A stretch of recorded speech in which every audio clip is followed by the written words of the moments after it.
जय श्री कृष्ण। श्रीमद् भगवद गीता अध्याय 3 श्लोक 14। अन्नाद् भवन्ति भूतानि पर्जन्यादन्न संभवः यज्ञाद् भवति पर्जन्यो यज्ञः कर्म समुद्भवः। सारे प्राणी अन्न पर आश्रित हैं जो वर्षा से उत्पन्न होता है। वर्षा यज्ञ सारे प्राणी अन्न पर आश्रित हैं जो वर्षा से उत्पन्न होता है। वर्षा यज्ञ संपन्न करने से होती है और यज्ञ नियत कर्मों से उत्पन्न होता है। अर्थात परमेश्वर जो यज्ञ पुरुष अथवा समस्त यज्ञों के भोक्ता कहलाते हैं, सभी देवताओं के स्वामी हैं और जिस प्रकार शरीर के अंग पूरे शरीर की सेवा करते हैं, उसी तरह सारे देवता उनकी सेवा करते हैं। इंद्र, चंद्र तथा वरुण जैसे देवता भगवान द्वारा नियुक्ति अधिकारी हैं जो सांसारिक कार्यों की देखरेख करते हैं। सारे वेद इन देवताओं को प्रसन्न करने के लिए यज्ञों का निर्देश करते हैं, जिससे वे अन्न उत्पादन के लिए प्रचुर वायु, प्रकाश तथा जल प्रदान करें। जब कृष्ण की पूजा की जाती है तो उनके अंग स्वरूप देवताओं की भी स्वतः पूजा हो जाती है। अतः देवताओं की अलग से पूजा करने की आवश्यकता नहीं होती। इसी हेतु कृष्ण भावना भावित भगवत भक्त सर्वप्रथम कृष्ण को भोजन अर्पित करते हैं और तब खाते हैं।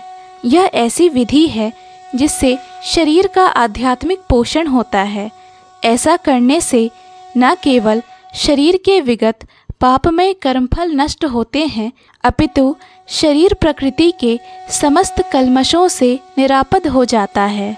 जब कोई छूत का रोग फैलता है तो इसके आक्रमण से बचने के लिए रोगानुरोधी टीका लगाया जाता है। इसी प्रकार भगवान विष्णु को अर्पित करके ग्रहण किया जाने वाला भोजन हमें भौतिक संदूषण से निरापद बनाता है और जो इस विधि का अभ्यस्त है वह भगवत भक्त कहलाता है। अतः कृष्ण भावना भावित व्यक्ति जो केवल कृष्ण को अर्पित किया गया भोजन करता है, वह उन समस्त विगत भौतिक दूषणों के फलों का सामना करने में समर्थ होता है जो आत्म साक्षात्कार के मार्ग में बाधक बनते हैं।